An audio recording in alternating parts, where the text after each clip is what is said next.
bienvenue sur Les Experts. Prix de l'électricité, bonus auto, taxe foncière, emprunt forcé.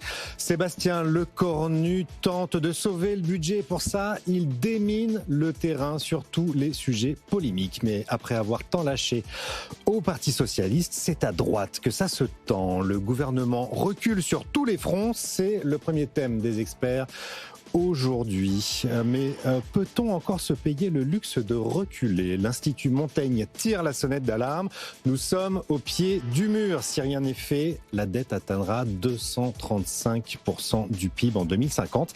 Il va falloir trouver 140 milliards d'euros pour redresser les comptes. 4 scénarios pour cela, tous explosifs socialement. Mais nous ne sommes pas les seuls à avoir des problèmes budgétaires. En Grande-Bretagne aussi, Rachel Reeves a présenté le budget qui fait la part belle aux hausses d'impôts. C'était déjà 30 milliards. C'est 30 milliards cette année après 45 milliards de hausse l'année dernière. On va voir ce qui se passe outre-Manche avec mes invités.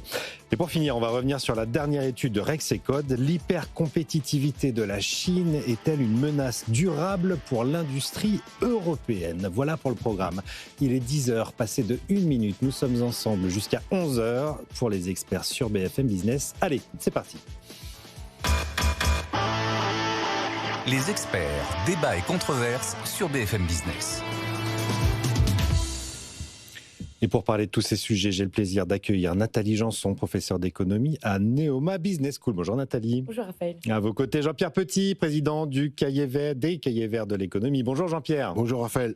Et face à vous, Thomas Grébine, responsable du programme macroéconomie et finances internationales au CEPI. Bonjour Thomas. Et j'ai le plaisir d'accueillir Pierre Jacquet. Bonjour Pierre, bonjour. Membre du Cercle des économistes. Avant de commencer cette date à retenir, mardi prochain, mardi 2 décembre à 20h, c'est les BFM Awards, la grande soirée de remise des prix de la chaîne. Ce sera dès 18h30 en direct pour le Before et puis à suivre en direct à 20h sur notre antenne.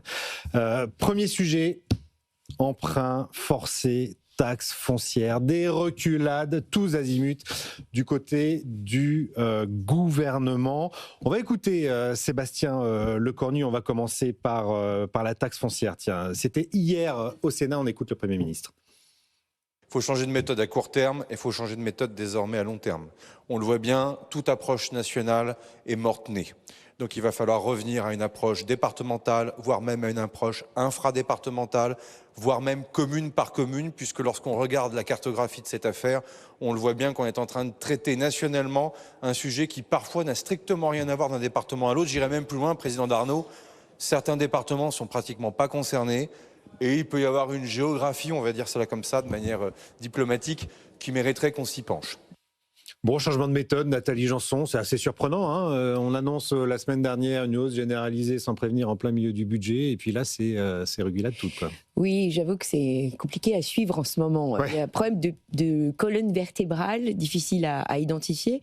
Ceci dit, c'est un virage plutôt favorable, positif, oui. Puisque redonner effectivement, remettre au niveau de la fiscalité, revenir vers les territoires sur effectivement une taxe qui quand même concerne les territoires, c'est la taxe foncière. Donc, sujet, oui. Je pense que c'est plutôt une bonne idée d'avoir fait un virage à 360 degrés sur cette problématique, puisque si effectivement on veut, parce qu'il y a bien un jour où il va falloir qu'on se penche sur cette question délicate d'une vraie décentralisation du pays, en tout cas au niveau des finances publiques, ce serait effectivement très opportun, eh bien, il faut bien évidemment que cette taxe, elle soit gérée, et donc au niveau des hausses et des baisses de différents postes, il n'y a que les collectivités qui peuvent s'en occuper, puisque ça les regarde au premier chef. Bon, c'est quoi ? C'est de l'agilité politique, Thomas Grébine ? Oui, il y a de l'agilité politique. Après, je pense que dans le cas de la taxe foncière, le problème, c'est que c'est la base fiscale. C'est-à-dire les bases... Grands chantiers, les grands chantiers, en fait, elles datent des années 70 et elles sont définies selon des critères nationaux qui, en gros, évoluent avec l'inflation. Et il y a eu plusieurs tentatives de refonder ces bases fiscales. Le problème, c'est que ça engendrerait des réallocations très importantes entre les ménages, et donc tous les gouvernements en fait reportent un peu la patate chaude à plus tard. Et donc moi je pense quand même que ça c'est un enjeu fondamental, c'est comment on fait pour refonder cette base fiscale, et malheureusement je pense pas que ce soit au niveau des territoires qu'on peut le faire, parce que les critères sont nationaux, et donc si on veut se rapprocher davantage de la valeur vénale, c'est une réforme au niveau national qui potentiellement peut essayer de rapprocher la valeur de la vraie valeur, entre guillemets, en tout cas de la valeur vénale. Mais pourquoi c'est si compliqué, Pierre Jacquet? On en parlait en 2014 déjà, je me souviens avoir commis quelques papiers où on lançait la grande réforme des valeurs cadastrales. Ça devait se faire progressivement et puis on devait mettre à jour effectivement ces valeurs qui datent des années 70. C'est le seul sujet sur lequel c'est compliqué? Ah, ça, c'est pas ce que je dis non plus, effectivement. Donc je crois qu'il y a un blocage politique et majeur. C'est d'ailleurs ce qui m'amène à remarquer que on parle du budget presque tous les jours, mais derrière cette question du budget, la vraie question, c'est une question de gouvernance politique, c'est une question de fonctionnement du Parlement. Et c'est ça l'enjeu aujourd'hui, peut-être même beaucoup plus que l'adoption d'un budget, qui est importante. Oui. Derrière, c'est comment on fait justement pour débattre de façon sereine et constructive de problèmes qui doivent être débattus. Et on n'arrive pas. On n'arrive pas à lancer un débat constructif sur tout un ensemble de sujets qui sont urgents. Et le blocage, il est vraiment là. Il est pas seulement sur le budget, sur les chiffres du budget. Ça va bien au-delà de ça. On est en train de parler d'organisation politique du pays.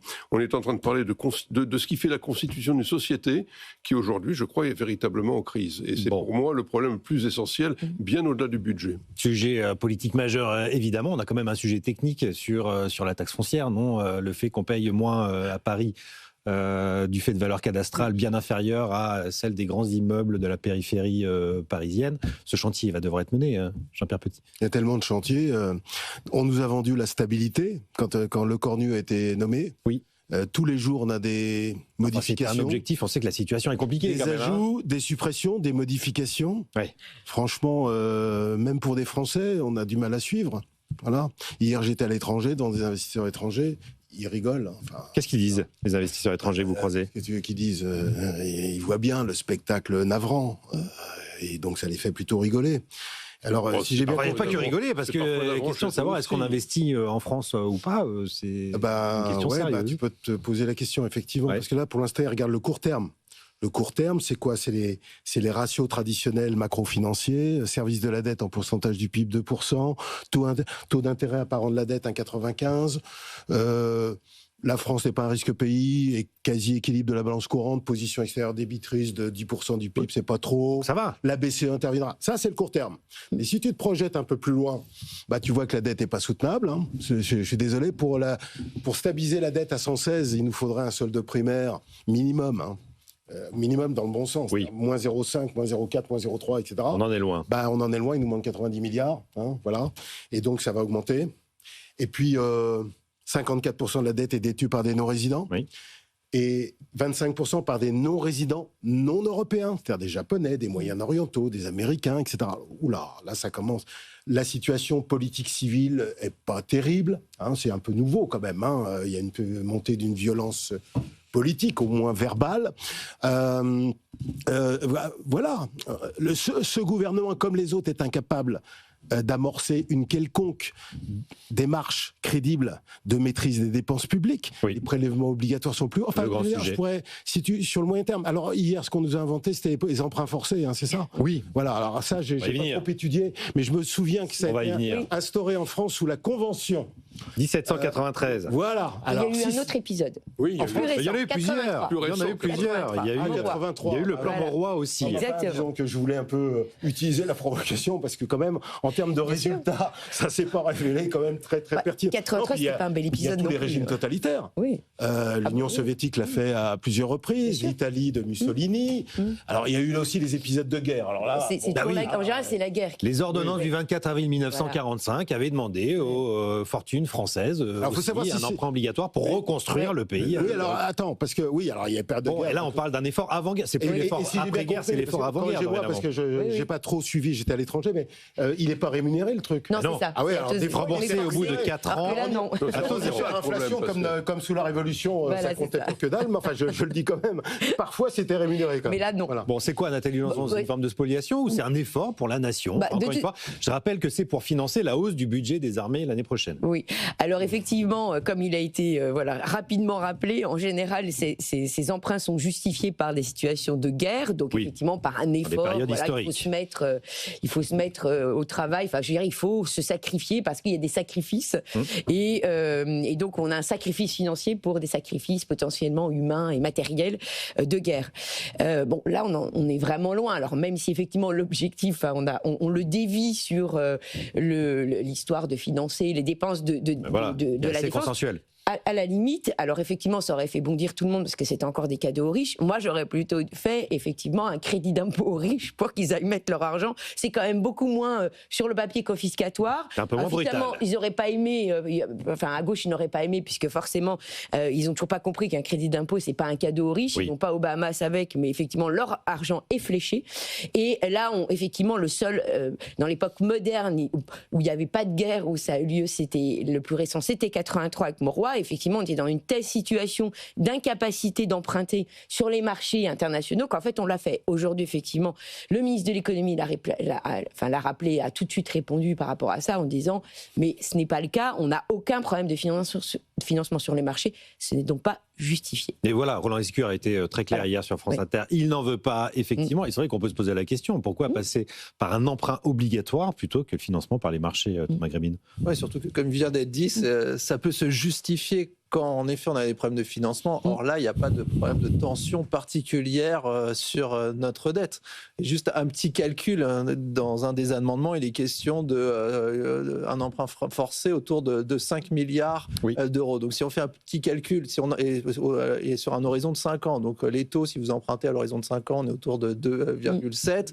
Donc si vous empruntez 5 milliards sur cet horizon, ça vous coûte en cumulé, vous faites une économie autour de 600 millions, disons 130 millions par an. Oui. Mais ça, il faut mettre ça au regard au fait que l'année prochaine, on va devoir emprunter 300 milliards.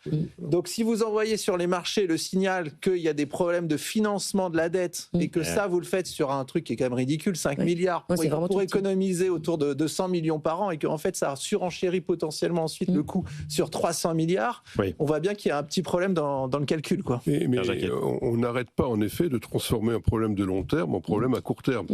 Parce que ça fait des semaines et des mois qu'on affole les marchés.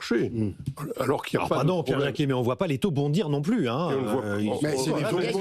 C'est les taux les plus élevés. L'Italie est sous nous quand même. Ils ont 136% de dette publique par rapport au PIB, l'Italie. Oui, mais les spreads ne bougent pas trop. On est toujours à 74 points d'écart avec l'Allemagne. Ils bougent. Ils bougent un peu. Il n'y a pas de problème de financement à court terme. En revanche, il y a un sujet de long terme. Et le drame, c'est qu'on l'aborde uniquement par des précipitations de court terme, sans mettre en place des stratégies de moyen et long terme sur la maîtrise des dépenses publiques. Ce que je comprends, c'est qu'on joue la survie du gouvernement à chaque fois. C'est difficile. Oui, Thomas Grébine. Et puis on n'a pas un problème à court terme, sauf s'il y avait une crise ce qui a pu se passer il y a 10 ans. Mais en effet, on n'est pas dans la situation de la Grèce, on n'a pas de déficit courant massif, on est plus ou moins à l'équilibre. La Grande-Bretagne en termes de taux. Mais le gros problème, c'est quand même ça pénalise fortement notre croissance parce qu'on n'a aucune marge de manœuvre budgétaire. Donc là, le fait qu'on n'arrive pas à réduire notre déficit budgétaire en dessous de 5%, ça paraît pas problématique à très court terme, mais ça veut dire qu'on n'a aucune marge de manœuvre budgétaire. Et on va parler tout à l'heure de la Chine ou de ce qui se passe aux États-Unis. On voit bien que même si vous voulez regagner en compétitivité, si vous voulez investir dans l'éducation, si vous voulez dans la transition écologique, en fait, vous ne pouvez pas le faire. Et donc, c'est là où, en fait, on est condamné à la stagnation. Et ça, c'est une catastrophe. Il faut trouver 140 milliards d'euros. C'est le chiffre choc du rapport qui a été publié hier par l'Institut Montaigne qui donne des propositions, 4 propositions, alors qui font mal, pour redresser les comptes publics. On est au pied du mur, nous dit l'Institut Montaigne. Je vous conseille la lecture de ce rapport. Il y a une petite synthèse de 6 pages qui est très simple et qui est très parlante. Qu'est-ce qu'il nous dit ce rapport, Nathalie Janson ? En fait, il nous dit quelque chose qu'on connaît évidemment bien, c'est-à-dire qu'effectivement, il faut sortir, et j'en profite pour faire la transition, parce que le problème, c'est qu'effectivement, sur le papier, on n'a pas de problème de financement, parce qu'en plus, on a une épargne abondante, mais l'épargne abondante, elle finance essentiellement le déficit public, ce qui fait qu'on est dans une espèce de stratégie d'étouffement de la croissance. Et c'est ça, en fait, qui est adressé dans le rapport. Stratégie qu'à un moment donné, de la croissance. Exactement, il faut absolument trouver des moyens pour que, on ait une croissance du pays. Et pour ça, il faut qu'effectivement, on fasse autre chose que de financer du déficit public. C'est ce qu'on répète à longueur d'émissions ici sur les experts, c'est qu'il n'y a aucune mesure pour favoriser la productivité, la croissance. C'est assez et les écarts de productivité sont en plus significatifs avec les États-Unis. C'est ça qui est. Enfin, il n'y a pas que les États-Unis, mais en particulier. Juste pour nous rassurer un peu, on est au pied du mur depuis des années quand même. On n'a pas voté un budget à l'équilibre depuis 1974. Mais là, pas encore planté. Ça viendra. On ne le voit pas venir, ce mur, finalement. Encore une fois, je trouve qu'on n'est pas sanctionné tant que ça par les marchés. Pour moi, ça veut dire qu'il faut arrêter de dramatiser la situation, il faut agir sur le fond. Et c'est le vrai sujet. Le vrai sujet n'est pas le déficit, c'est pas les 5%. Mais non, ça pourrait être 6 ou 7. Le vrai sujet, c'est la maîtrise à long terme des dépenses publiques. Les deux sont un peu liés quand même, l'un est la conséquence de l'autre. Pour moi, la maîtrise n'est pas nécessairement seulement quantitative. Elle est d'abord essentiellement qualitative. Qu'est-ce qu'on fait avec les fonds publics? Quelle en est l'efficacité? Quels sont les impacts? Et à quelle priorité ça correspond? Quelle est l'efficacité de l'euro public dépensé, effectivement? Thomas Gravin.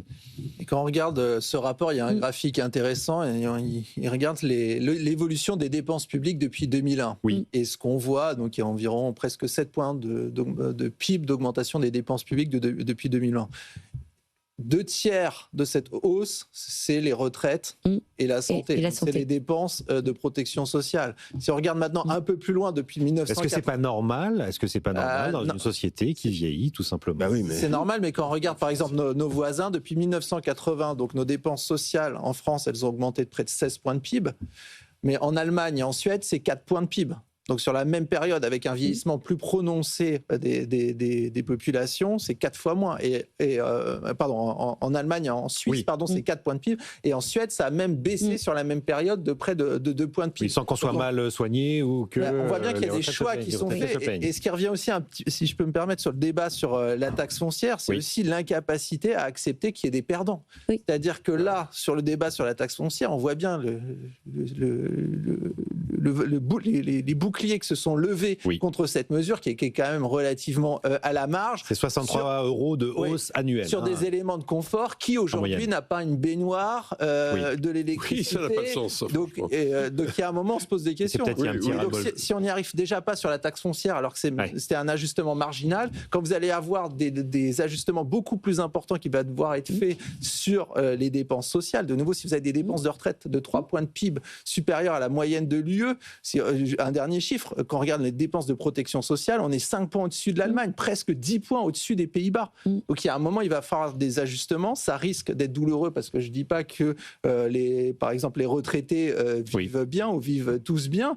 Mais je rappelle que la retraite moyenne est de 1 600 € en France. Bien sûr. Donc il y a un moment où vous avez des choix. C'est quand même, in fine, un gâteau que vous devez partager. Et si vous choisissez de répartir plus vers une partie, une catégorie, c'est moins d'argent potentiellement que vous pouvez mettre sur une autre partie de l'économie. Nathalie Janson. Oui, on remarquera d'ailleurs qu'avec cette comparaison qui est donnée avec la Suède, effectivement, elle a réformé son système de retraite de fond en comble, et de toute façon, ils sont gagnants. C'est-à-dire que les retraités aujourd'hui suédois sont bien mieux qu'à l'époque où ils n'avaient pas réformé. Et c'est ça qui est terrible en France, c'est qu'en fait, on ne veut pas du tout entendre ce sujet où on peut introduire de la capitalisation de façon obligatoire et où en fait c'est gagnant pour tout le monde. Et c'est ça qui est terrible dans ce débat, c'est qu'en fait personne ne veut entamer ce chantier qui est pourtant crucial, puisqu'en fait il permet aussi de pouvoir pallier ou en tout cas améliorer les conditions de financement de l'économie, puisque plutôt que de retirer l'épargne du circuit, avec la capitalisation on remet effectivement l'épargne dans le circuit financier. C'est la priorité des priorités, les retraites. Ce qui est intéressant dans le cas des pays scandinaves, c'est qu'ils ont mené une stratégie à partir du début des années 90. On ne s'en souvient plus, mais ils avaient une crise terrible. Il y a eu un redressement.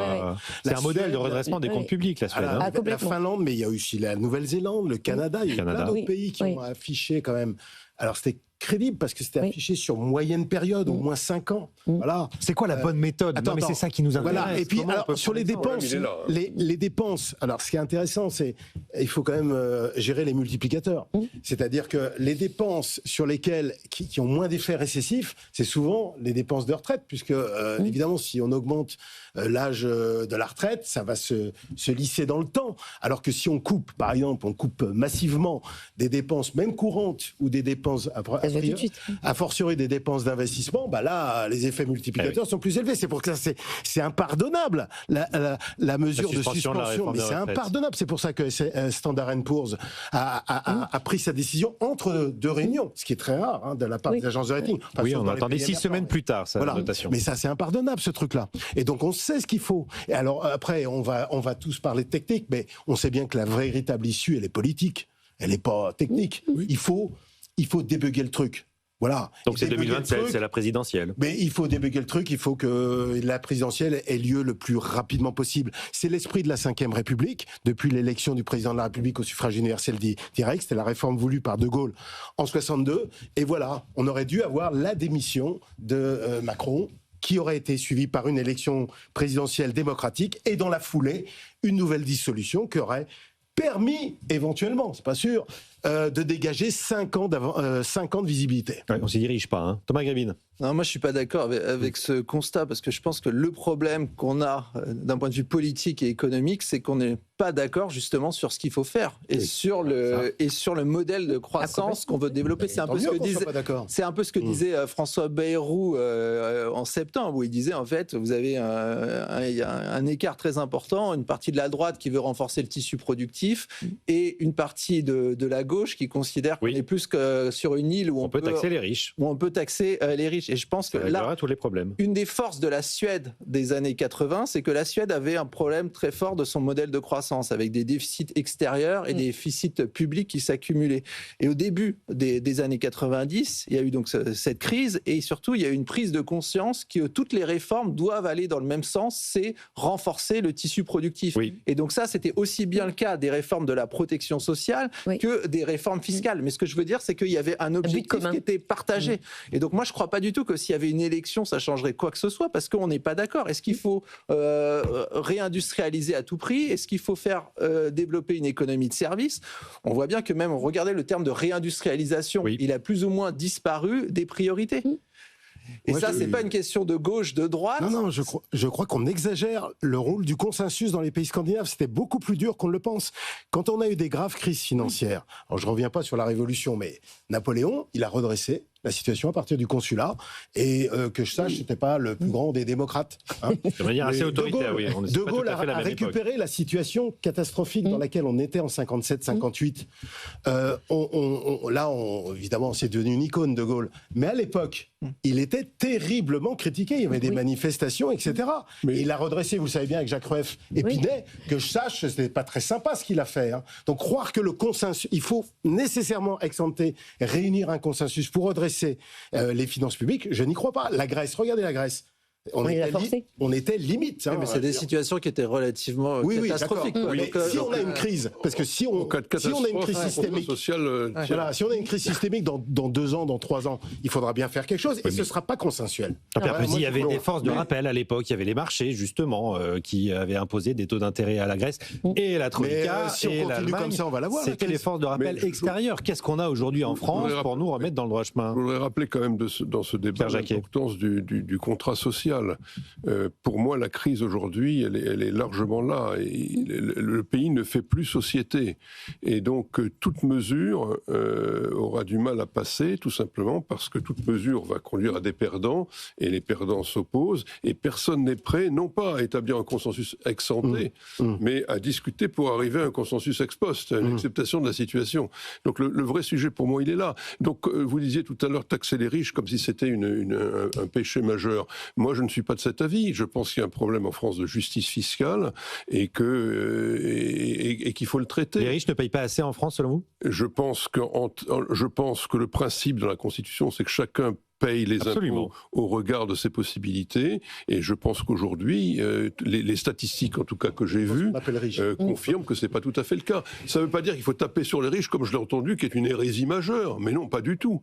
Simplement, l'idée de demander une contribution un peu plus conséquente à la fiscalité française aux personnes à haut revenu ne me semble pas du tout choquante. Alors après, comment on met ça en œuvre, ça se fait d'ailleurs de façon à travers un débat et non pas en assénant des idéologies qui ne font pas avancer les choses. Mais je crois que si on ne traite pas ce sujet-là sous ce plan de justice fiscale, on n'arrivera jamais à maintenir le contrat social. Mais il y a une contrepartie. Et d'ailleurs, Zucman le reconnaît, c'est un débat entre très très riches et riches, en fait. Hein. Oui, voilà. Bien sûr. Et pour moi qui est... C'est une définition assez aléatoire. Hein. Si on essaie d'ancrer ça dans le réel, on parle des ultra riches. On a quand même un système extrêmement progressif en France. Pour moi qui ai des family office comme client, ce qu'ils me disent souvent, c'est pas tellement qu'on augmente leurs impôts, c'est qu'en contrepartie, il y a une efficacité plus forte. Et oui. Voilà. Mais, parce que là, on est d'accord. Parce que sinon, l'acceptation. Alors l'autre, c'est l'acceptation de l'impôt. C'est l'acceptation de l'impôt. Voilà, et l'acceptation de l'impôt repose sur la qualité des dépenses qu'il y a en face. Bien entendu. De toute façon, en plus,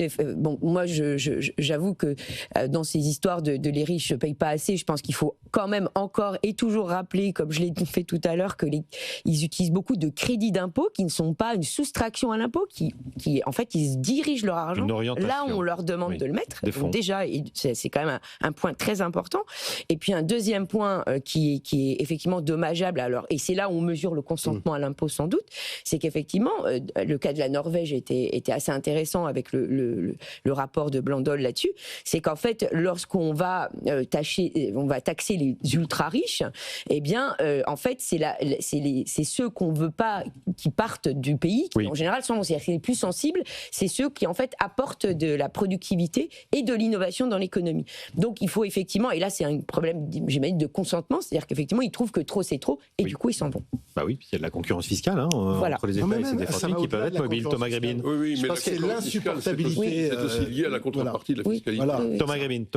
Je pense que pour compléter, il y a aussi le fait que la France, ou les Français, il y a un déclassement économique qu'on connaît, une croissance plus faible, notamment par rapport à des zones économiques beaucoup plus dynamiques. Et donc ça crée des problèmes de pouvoir d'achat et ça crée des problèmes de frustration. Et donc il y a un moment, quand vous êtes moins riche relativement, vous ne pouvez pas financer toutes les infrastructures les plus modernes, parce que simplement vous n'avez plus assez d'argent. Et le deuxième problème, et je suis d'accord sur le contrat social, mais le contrat social dans une économie ouverte et hyper globalisée, on voit bien que c'est de plus en plus difficile à tenir, parce qu'on peut discuter comment taxer mieux les 0,01% les plus riches, mais le problème c'est que dans l'Union européenne et plus généralement dans notre économie, c'est des personnes qui peuvent partir facilement ou qui en tout cas peuvent lancer leur entreprise ailleurs. Donc qu'est-ce qu'on fait ? Donc il y a d'un côté la morale et le contrat social, et puis d'autre part il y a la réalité de l'économie mondiale aujourd'hui, et c'est très très difficile de réconcilier les deux. Et pour l'instant il n'y a pas de solution, sauf des solutions comme à la Trump, où en gros on décide de se fermer, quoi. Les solutions, elles sont empiriques, elles se construisent pas à pas, et on n'arrivera jamais à un modèle parfait. Et donc pour ça il faut un débat politique apaisé à tout moment, et ça on en est loin encore, hein. Et je crois que c'est vraiment là le vrai sujet, parce que on passe son temps à chercher le monde idéal. Et donc, toute nouvelle mesure, on va la critiquer pour les problèmes qu'elle crée, alors que ce qu'il faut faire, c'est comparer les problèmes qu'elle crée avec les problèmes qu'on a. Et le vrai sujet aujourd'hui, c'est qu'est-ce qu'on choisit comme problème ? Est-ce qu'on choisit de diminuer le déficit et puis de détériorer telle autre dimension ? Est-ce qu'on choisit d'investir dans la défense, même si ça crée un déficit plus important ? Mais tous ces débats, on ne les a pas, parce que dans chaque sujet, on a un débat sectoriel et on cherche l'optimum. Oui. Et puis il y a des triangles d'incompatibilité. Réduire les déficits, augmenter le pouvoir d'achat et investir, c'est compliqué. On parle des dépenses de défense, mais on a signé au mois de juin dernier, on est membre de l'OTAN, des 32 pays de l'OTAN, et on a quelques engagements. On a des obligations publiques d'ici 2035, direct et indirect. Et puis il y a le numérique, et puis il y a la transition énergétique, il faudra quand même aussi des transferts de l'État. Et puis il y a la recherche. Voilà, et puis il y a le vieillissement qui de toute façon augmente mécaniquement, même sans réforme, les dépenses de retraite. de santé et de dépendance. Et donc voilà. On va encore avoir énormément de très belles émissions des experts pour décrypter tous ces sujets.